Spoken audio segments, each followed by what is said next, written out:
Suhu lagi panas untuk winter 13 derajat Celcius, lumayan 55 Fahrenheit. Jadi kita jalan-jalan keluar sambil kita bahas di Dotadi Weekly Vlog kali ini apa aja yang akan terjadi dalam hidup gua di tahun 2025. Selamat datang di Dotadi Weekly Vlog.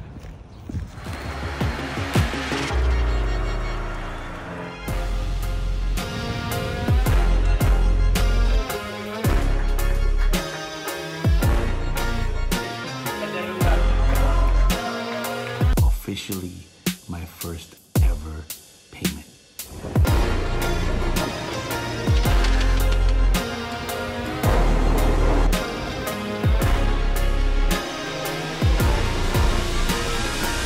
Thank you very much, everybody.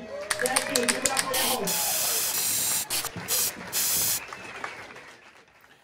Di episode kali ini, anak-anak menghabiskan waktunya bersama ayahnya selama semingguan karena Mila hari Sabtu tanggal berapa ya? Gue lupa. Pokoknya Sabtu di episode yang sebelumnya itu berangkat ke Jakarta karena ada urusan kerjaan. Anak-anak udah libur kan, jadi mereka menghabiskan waktu ya sama gue aja. Dan memang tidak terlalu banyak yang bisa dilakukan, tapi ya lumayan lah ada sedikit gejolak. Hari Senin gue nggak ngapa-ngapain, gue inget gue santai aja di rumah bersama dengan anak-anak dan lalai untuk merhatiin Google Weather karena atau bahkan nggak, kayaknya gue ngecek tuh harusnya nggak bersalju.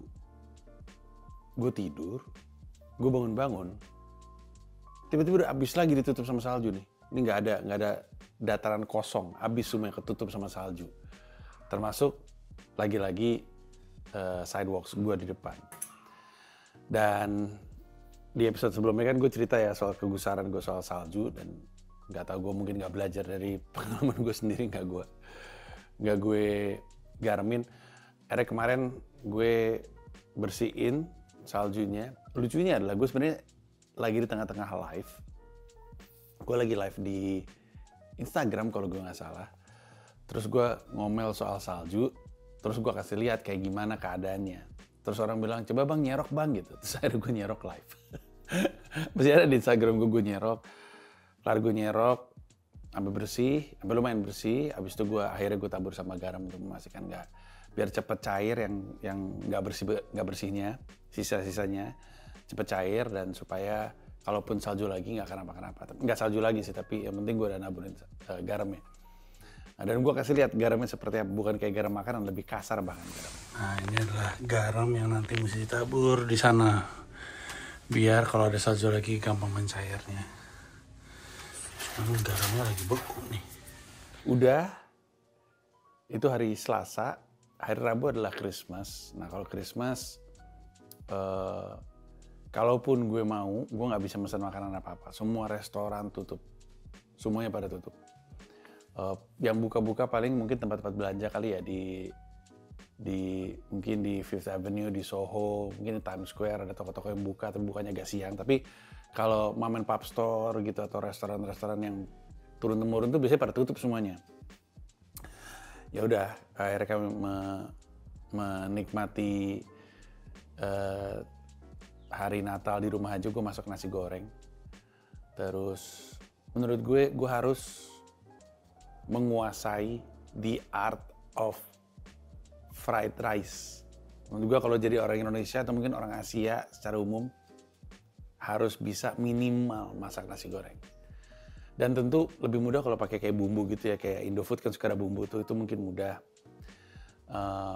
Dan gue juga waktu itu pernah nyobain bikin nasi goreng nggak pakai bumbu begitu aja, jadi benar-benar pakai bawang merah, bawang putih, terus potongan cabai, terus kecap, terus mencoba untuk ngetes komposisinya. Semua kuncinya kan komposisi ya, terus besarnya api, terus nasinya juga, tapi ini basic lah ya, nasinya kalau bikin nasi goreng harus nasi lama ya, nasi yang dikulkasin biar lebih kering. Itu basic.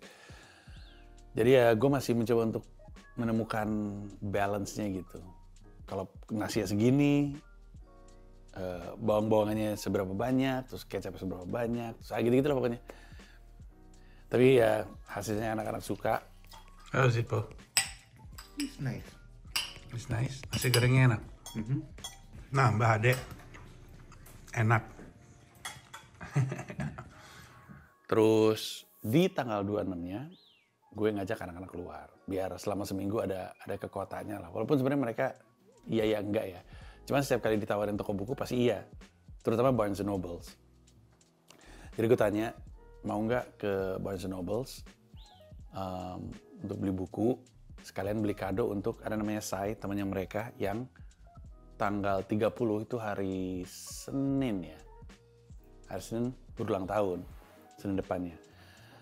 Terus yaudah akhirnya kami ke kota, terus kami sempat mampir di restoran halal, nggak jauh dari rumah, cuman 2 blok doang.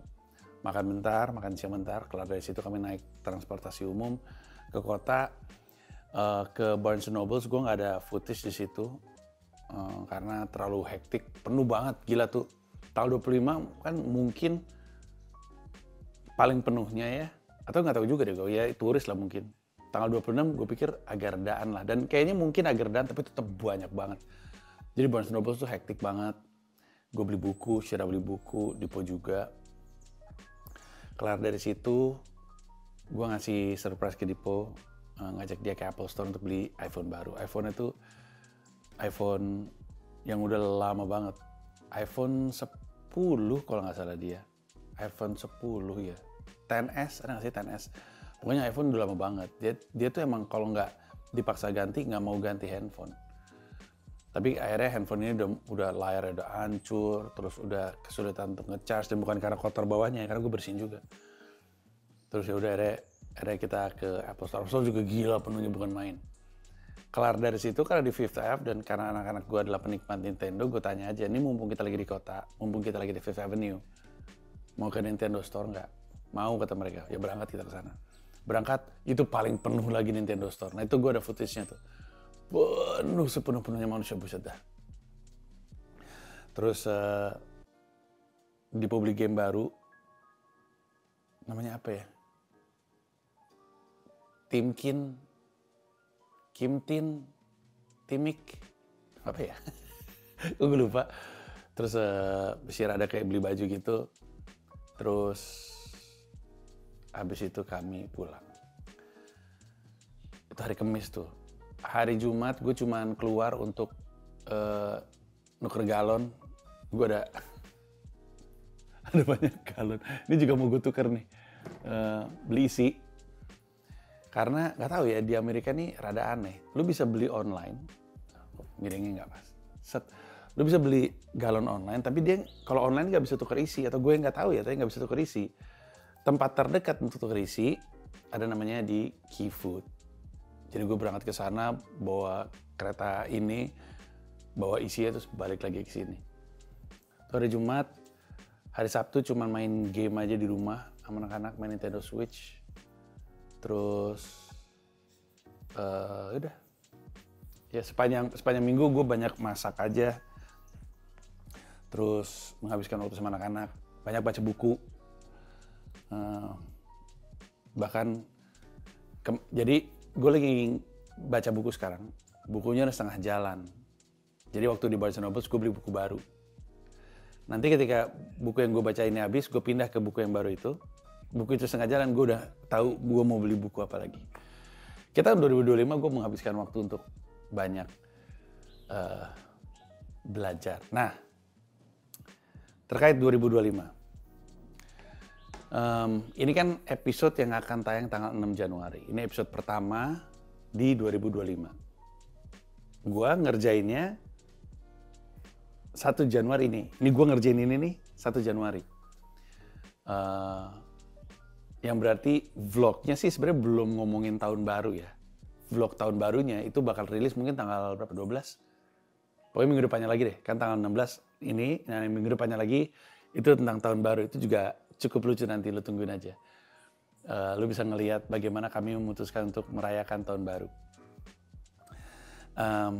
Ya tapi ini gue bikin di tanggal 1 Januari. Jadi buat gue pas sambil membayangkan apa yang mau gue lakukan di tahun 2025 ini, dan juga pas untuk lu karena walaupun episodenya adalah episode tentang seminggu sebelum tahun baru, tapi lu nontonnya sudah tahun baru. Jadi pas juga lah secara mood. Gue mau cerita soal apa yang akan terjadi dalam hidup gue di tahun 2025 ini, dan dengan itu apa yang bisa lu harapkan. Jadi lu bisa siap-siap juga. Kita mulai dari, karena ada banyak layer dalam hidup gue. Kita mulai dari layer stand up comedy nih. Sebagai stand up comedian, udah pasti tahun ini, tahun 2025, gue kembali tour. Terakhir tour 2022, jadi 3 tahun kemudian. Setelah break 3 tahun, baru kemudian gue stand up lagi. Mensrea. Harusnya sih penonton vlog gue udah pada tahu lah ya detailsnya. Pokoknya April sampai Agustus di Indonesia, dan sudah ada komitmen untuk tur ke Eropa juga. Kalau gue nggak salah, Eropanya adalah Berlin,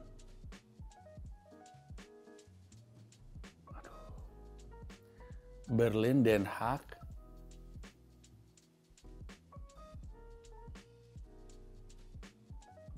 Paris, satu lagi apa ya? Gue lupa, tapi udah pasti akan ke Eropa.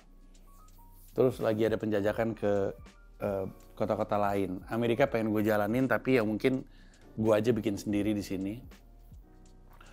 Terus kayaknya bakal mungkin Malaysia, dan kayaknya bakal Tokyo. Itu untuk mensrea luar negerinya. Kalau misalnya lu nonton ini dan lu tinggal di kota-kota lain dan lu pengen gue datang, boleh, tapi ya harus bayar. Artinya ini semua pembicaraan mereka bayar gue. Jadi bukan sekedar bayarin tiket sama bayarin hotel, ini benar-benar bayar gue, dan paket gue itu udah bawa tim gue. Jadi memang nggak murah, belum lagi urusan visa dan segala macamnya. Tapi terbuka, silakan hubungi nomor telepon yang ada di atau email manajemen gue aja deh, panji@comika.company, itu email manajemen gue. Atau nomor telepon yang ada di bio Instagram gue, lu bisa hubungin itu. Kalau misalnya lo lagi, bang, ke Melbourne dong gitu, kami bayar deh berapa gitu, nah lu hubungin itu aja. Nah itu berarti April, Mei, Juni, Juli, Agustus, gue bakal banyak banget ada di Indonesia. Tidak sepanjang 5 bulan di Indonesia, karena gue mesti balik dong. Saya kan juga punya tanggung jawab sebagai ayah dan suami. Siapa yang nyuci piring kalau saya ke Indonesia mulu, ya kan? Gue mau balik ke sini, itu berarti trip gue tuh kayak 2 minggu, 3 minggu di Indonesia, terus 2 minggu di New York, terus balik lagi 2 minggu di Indonesia, 3 minggu, terus balik lagi 2 minggu di New York. Begitu persis kayak .id Weekly Vlog episode-episode awal. Persis kayak 2022. Kalau lo ingat, .id Weekly Vlog episode 1 sampai episode 50-an, itu tuh gue atau gue memperlihatkan diri gue tuh kerja bolak-balik mulu. Dan itu jauh lebih capek. 2024 gue nggak secapek 2022, 2023. 2024 gue masih rada santai, dikit bahkan ke Indonesianya. 2022 tuh banyak banget. Nah ini 2025 bakal kayak gitu. Jadi capek, tapi hiburan gue adalah ANA miles gue naik terus, moga-moga tembus diamond. Udah itu aja yang gue suka, karena gue bersyukur sekali gue diyakinkan untuk punya ANA miles atau miles apapun ya, kan mungkin ada yang Turkish miles, ada yang Qatar. Gue memutuskan untuk ANA karena gue senangnya kan mampir ke Jepang dan gue senang naik ANA. Dan sekarang gue udah platinum, dikit lagi gue diamond. Tapi masalahnya harus dilakukan, jadi ada kuota untuk nyampe ke diamond dan itu harus dilakukan dalam 1 tahun. Gue nggak tahu nih dapat atau enggak sih. Tapi enak sih dengan menjadi platinum. Banyak perksnya. Perksnya yang berhubungan sama waktu gitu. Kayak ketika lu mau check in, lu ada antrian khusus, Bahkan seringkali ketika gue lagi check-in gak ada orang lain di antrian platinum. Jadi gue bisa naik langsung check-in. Waktunya jadi lebih singkat daripada antrian biasa yang panjang mengular kayak gitu. Terus pas gue boarding ada antrian khusus untuk yang ANA Platinum. Sehingga lebih pendek, rata-rata mungkin 30-an yang ngantri dari 100 flight. Dan itu gak semuanya duduk di bisnis. Banyak yang kayak gue karena males juga. Pas gue turun, ngambil koper gue diprioritasin, muncul duluan, jadi waktu. Makanya jauh lebih enak. Jauh lebih nggak parno kalau mau terbang sekarang, karena gue bisa nggak terlalu jauh-jauh hari gitu datangnya. Ya itu, gue bakal banyak bolak-balik, sehingga lu banyak ketemu gue di Indonesia. Nah ini otomatis gue akan juga punya banyak waktu untuk kerja untuk Comika. Kerja untuk Comika dalam arti kata setelah 1 tahun Comika ke belakang itu melakukan fundraising, kesimpulan gue sama Daniel adalah Pak Daniel direktur kami adalah bahwa gue harus jauh lebih aktif lagi dalam fundraising, harus jauh lebih terlibat lagi dan kayaknya dimungkinkan karena 2025 toh anyway gue banyak ada di Indonesia, jadi itu mau dimanfaatin juga untuk melakukan activity itu. Sebenarnya soal Comika dan fundraising ini cerita menarik juga, tapi ini mungkin untuk kapan-kapan. Bahas di mana gue? WLT video. Atau WLT podcast. WLT podcast harus karena email. Nanti gue pikirin deh. Tapi ini adalah arc baru Panji sebagai seorang entrepreneur. Belajar banyak dari tahun lalu. Terus, ya. Itu berarti gue akan ke kota-kota, gue akan ketemu sama lu, gue akan ke, tadi gue udah sebut belum ya, Bogor, Bandung, Semarang, Jogja, Surabaya, Denpasar, Makassar, Balikpapan, Medan, Palembang, dan tentunya Jakarta nanti tanggal 30 Agustus, gue bakal ke sini. Jadi gue bakal ketemu sama lu, mungkin ada semacam meet and greet, mungkin gue akan main basket, mungkin akan main bola, lebih besar kemungkinan gue main basket sih. Karena buat gue bola tuh jauh lebih, jauh lebih berat secara napas dan segala macam. Kalau basket, gue ngelakuin itu hampir seumur hidup gue. Jadi, misalnya basket full court ya, gue ngelakuin itu hampir seumur hidup gue. Jadi gue tahu ngatur nafas, ngatur kecepatan, ngatur permainan bahkan. Speed permainan bisa gue yang ngatur. Sepak bola kalau gue lagi fit aja. Jadi siap-siap yang pengen main basket. Mungkin gue akan main basket di kota lo. Oh ya, untuk yang berpikir kota gue gimana, gue jadi nggak bisa nonton Mensreya, bisa karena Mensreya ada live streaming, penjualan tiketnya 10 Mei di mensreya.id. Oke. Tadi gue ngomong sedikit soal yang akan terjadi di Comika ya. Gue akan lebih banyak aktif karena gue memang akan lebih banyak berperan langsung dalam soal urusan fundraising. Dan itu, apakah itu berarti mungkin gue ada di Indonesia di luar waktu-waktu tur? Sangat mungkin sih, kalau memang tuntutannya seperti itu. Terus dengan Skakmat jalan terus setidaknya dengan Mensreya jalan terus sampai dengan Agustus, berarti Skakmat akan ada terus. Season 2 kan udah kelar. Ini kan dari tanggal 6, episode terakhir season 2 adalah Stefanus Pramono. Ya bener ya, Uncle Pram dari Tempo. Itu rilis tanggal 8. Abis itu break, 10 minggu gue akan keluarin Sila Rekap sambil ngetop untuk Skakmat season 3. Jadi setelah itu apa tuh? Itu tanggal 8 Januari terakhir, 10 minggu, 8 Februari, Maret, ya sekitar bulan Maret Skakmat akan ada lagi selama 10 minggu. Terus gue nggak tahu apakah setelah Mensreya Skakmat masih akan ada. Kita lihat. Kalau setelah itu ada kemungkinan untuk dimonetize, jadinya lebih ada insentif buat gue. Oke, gue ngerjain ini karena ada duitnya. Kalau kemarin kan, ini kan emang untuk promo. Ada sih dalam bentuk AdSense, tapi mungkin bisa dimonetisasi dengan cara yang lain. Nanti kita lihat lah. Yang gue tahu banyak yang suka Skakmat. Gue juga suka ngelakuin. Cuman Skakmat mengharuskan gue di Indonesia kan. Nah, itu yang susah. Karena nanti setelah Mensreya selesai, 2026 gue juga pengen balik lagi fokus di sini. Nah ini ngomongin secara bahasa Inggris. Waktu gue pindah ke New York itu tahun 2022, Januari. Sepanjang 2022 Januari sampai Desember gue nulis materi itu, open mic mulu. 2023 juga gue open mic mulu. 2024 gue tour 10,000 hour. Ke 20 kota tuh di Amerika, Eropa, Asia. 2025 gantian tour Indonesianya. Dan gantian gue nulis ulang dari awal. Gue nulis ulang dari awal, karena tahun 2024 kan gue nulis tuh untuk Mens Rea. 2025 Mens Rea-nya nih. 2025 Mens Rea, 2025 gue nulis materi stand up bahasa Inggris lagi. Sampai tahun 2026 dengan asumsi mungkin 2027 gue ada spesial lagi di Amerika Serikat. Itu rencana gue. Jadi 2025 Panji Komika Indonesianya tour, Panji Komika New York-nya open mic lagi. Dengan waktu tersisa yang ada di sini. Jadi gue open mic aja dah. Ini aneh. Ini akan aneh. Tahun 2022 itu kan gue open mic mulu. Walaupun gue tour, ya kan. Gue bisa lakuin itu karena dari Januari sampai Agustus nggak ada anak-anak, nggak ada Mila. Jadi gue bebas merdeka kan selama di New York kan. Ketika mereka datang ke sini Agustus September,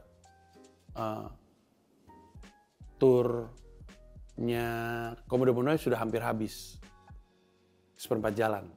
Nah sekarang gue tur ke Indonesia untuk Mens Rea, gue balik ke sini, situasinya akan membingungkan buat gue karena gue nggak pengen ninggalin mereka lagi, tapi gue juga mesti open mic. Karena nanti lu akan lihat di video yang udah rilis harusnya, udah rilis videonya yang gue ngobrol sama Shira di YouTube gue. Di situ lo akan lihat bahwa Shira tuh sebenarnya sangat-sangat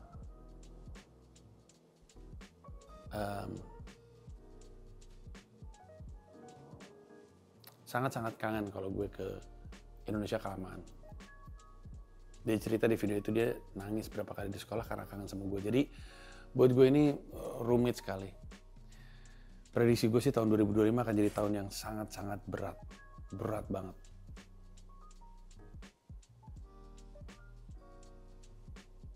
Jadi ya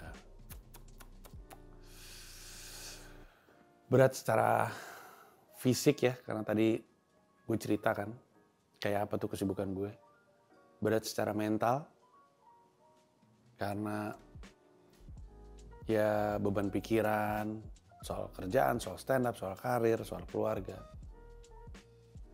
Pasti akan berat banget tahun 2025. Berat sekali.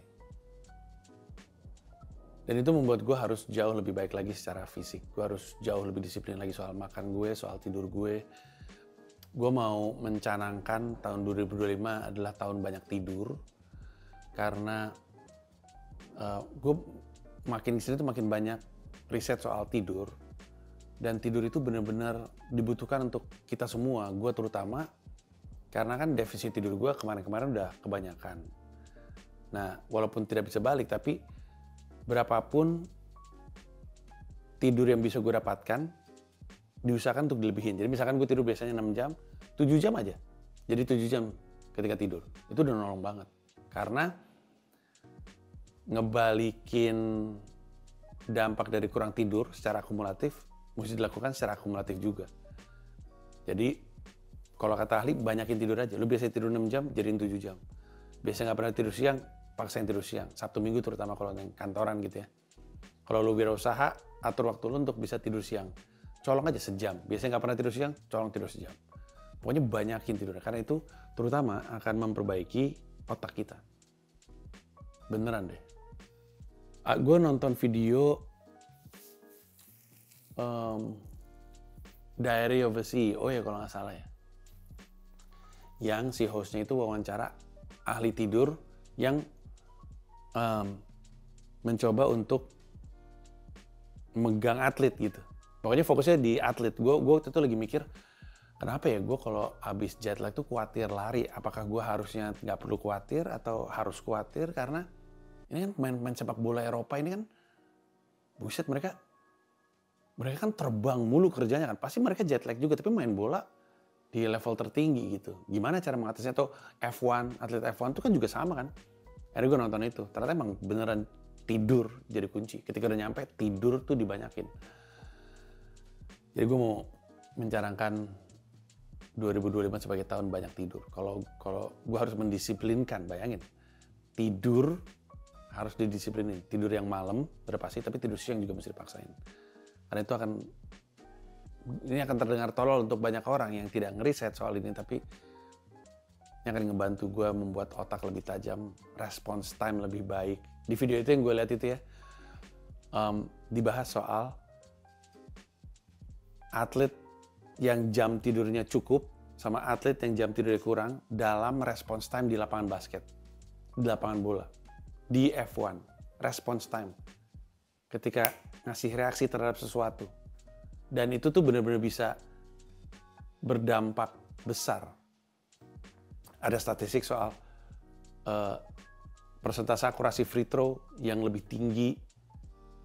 Dan itu berdampak kan. Kalau udah main di detik-detik terakhir terus mesti masukin free throw terus nggak masuk, itu you cost the game gitu. Jadi ya itu satu. Terus udah gitu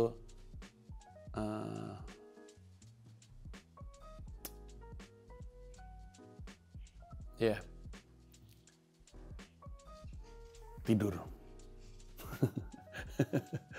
Itulah kenapa kalau lu perhatiin jumlah siniar gue juga gue kurangin kan. Siniar Hidup Indonesia Maya cuman Senin Kemis, terus siniar WLT juga cuman Selasa Jumat, supaya gue bisa mengurangi aktivitas gue untuk tidur. It really sounds weird, tapi sebagai komedian ya, aset yang gue punya itu ya kesehatan, terutama kesehatan otak. Kemarin itu gue punya teman dekat gue dari kuliah. Kami main basket mulu, dan gue sampai dengan hari ini, kalau gue main basket sama dia gue selalu seneng. Karena gue tahu cara dia bermain, gue tahu dia suka mainnya kayak apa. Dia point guard, kalau dia lagi main point guard, gue main 4, main 3. Jadi mainnya menyenangkan sekali. I love playing with him. Dan kalau lu pernah main basket sama gue, kemungkinan besar lu pernah main sama dia juga. Namanya Ray. Kemarin gue dapat kabar Ray kena stroke. It breaks my heart. It really breaks my heart. Bukan cuman gue sayang sama dia. Gue sayang momen yang kami habiskan di lapangan bersama. I love playing with him. Sekarang dia kena stroke, nggak ada yang pecah, tapi penyempitan. Terus dia kena afasia, yang sulit untuk ngomong. Otaknya normal, cuman jadi kayak ada yang korslet sehingga dia nggak bisa nemu kata yang dia cari. Mau ngomong dia mau ngomong pisang, jadi digantikan sama sesuatu yang rima, kayak misalkan tumbang. Mau ngomong pisang jadi tumbang. Atau bisa aja dia mau ngomong pisang, terus dia ngomong apapun yang gak ada hubungannya sama sekali. Kayak misalnya mau ngomong pisang, terus yang keluar adalah kursi gitu. Bisa aja. Atau dia mau ngomong pisang, lalu dia gak nemu katanya, yang keluar adalah kata yang terasosiasi dengan pisang. Misalkan mau ngomong pisang, terus yang keluar kuning. Mau ngomong pisang, yang keluar jeruk, masih asosiasi gitu. Dan dia harus speech therapy. Dan gue gak tahu berapa lama sampai dia bisa main basket lagi. Tapi gimana coba, gue main basket mulu sama dia. Kalau gue lagi di Indonesia. Tapi kan tahun lalu, seperti yang penonton vlog gue tahu, gue kan udah tes, udah general check up, ngecek resiko-resiko, dan kalau kata dokter general check up nggak ada resiko serangan jantung. Terus gue habis cek otak juga di Neurocare, udah gue lupa lagi nama kliniknya, punya temen gue Bimo. Dan setelah dicek nggak ada ditemukan resiko-resiko stroke. Jadi stroke nggak ada sejauh dicek, jantung aman setelah dicek. Tentu gue harus lakukan ini secara berkala, tapi emang gue tuh harus lebih mawas diri juga karena I really have so much to live for. My kids, my career, my business, So much to live for. Bayangin, gue harus sehat, fisik dan mental, di tahun yang memberatkan fisik dan mental. Dan itulah tantangan gue di 2025. Bismillah aja kita. Itu aja dari gue. Minggu depan tonton deh, seru. Seru karena ya ada perayaan tahun barunya. Seru. Sampai ketemu di episode selanjutnya. Thank you. Bye-bye.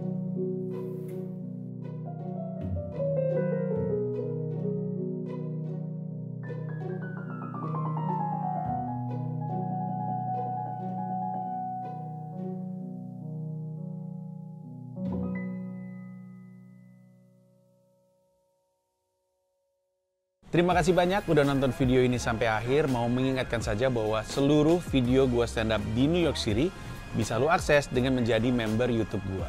Ada 3 level, ada yang Rp30.000, Rp125.000, ada yang Rp1,5 juta, masing-masing punya manfaat sendiri-sendiri. Tapi yang pasti, dari yang Rp30.000, lu udah bisa akses semua video stand up gua di New York City tanpa disensor, tanpa dipotong, termasuk video-video yang sebelumnya. Terima kasih sekali lagi.